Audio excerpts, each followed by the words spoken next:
Welcome to The Explainer. Today we're unpacking what is easily one of the most chilling, completely unsolved mysteries of the 20th century. We're looking at a case with literally layers of deception, espionage, and a trail of clues that, honestly, still absolutely baffle experts today. Let's get right into it.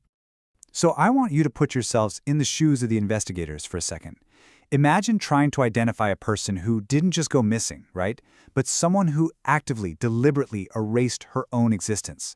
Who was the Isdal Woman? That's the question at the very heart of this entire mystery.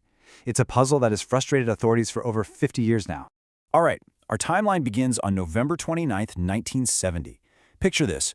You're hiking through the remote, frozen wilderness of Norway. A man and his two young daughters were just out for an afternoon walk when they stumbled upon this truly horrific discovery hidden between some massive boulders.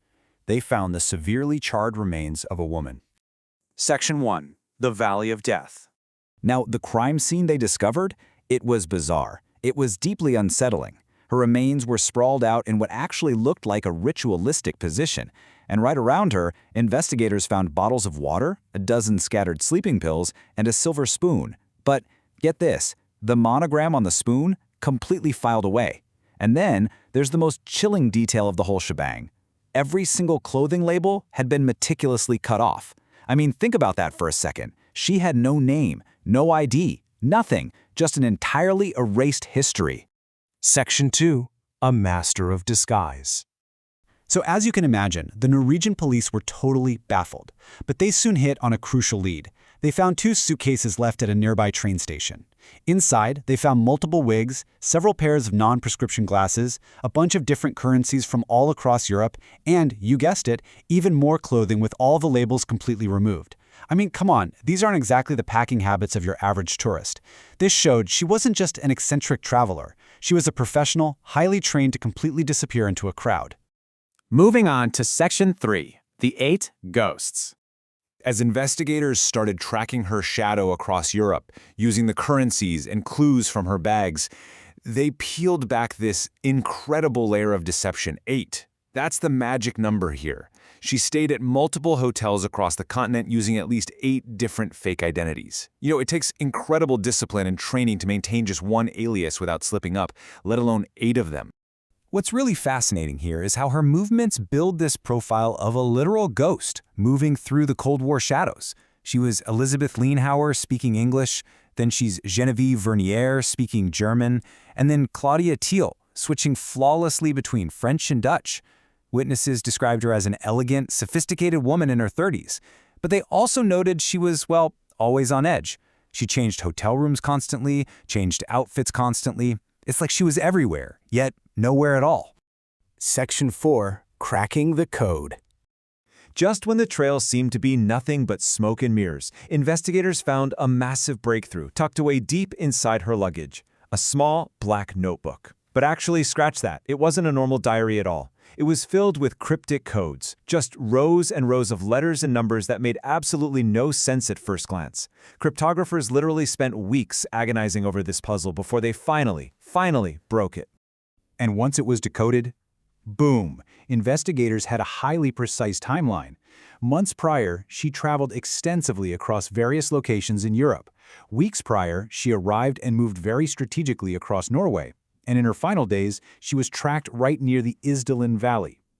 So the absolute crucial takeaway here is that this was not a tourist's diary documenting fun sightseeing trips. No way. These were the precise, calculated logs of a spy. Section 5. The Cold War Spy. We really have to contextualize the era to understand the gravity of that notebook. The timing, 1970? Not a coincidence. The Cold War was at its absolute peak, and Norway was a major strategic hub. Specifically, it was the testing ground for Penguin missiles. These were new, top-secret military weapons. And guess what? The decoded notebook proved the Isdal Woman had been spotted near these exact top-secret testing sites multiple times. This isn't just some wild guess. It profoundly grounds the espionage theory in historical fact. So, we have to ask the big question. Was she a Soviet spy sent to steal NATO secrets, or maybe a double agent caught up in a deadly game? There are really strong arguments on multiple sides here. Some experts believe she was liquidated by her own handlers to prevent her from ever talking or being compromised. Others theorize she was violently silenced by a rival agency. Now, we aren't taking a stance on which side of the Iron Curtain she was on, but the sheer level of tradecraft proves for sure that she was a pawn in a very high-stakes international game. Which brings us to Section 6, an unsolved end. That deadly game brings us to the final, and honestly most unsettling piece of the puzzle, her bizarre autopsy results. They showed her cause of death was a combination of cyanide poisoning and carbon monoxide inhalation. Let's look at the theories. On one hand, we have suicide, the voluntary ingestion of cyanide and those sleeping pills found at the scene. But on the other hand, we have silenced, meaning the forced ingestion of these pills before she was deliberately set on fire. I want you to evaluate this evidence for yourself. Does someone who goes to such extreme meticulous lengths to hide their identity suddenly choose such a brutal public way to end their own life? Or was this a calculated murder engineered to protect international secrets? In 1971, the Isdal Woman was buried in a nameless grave.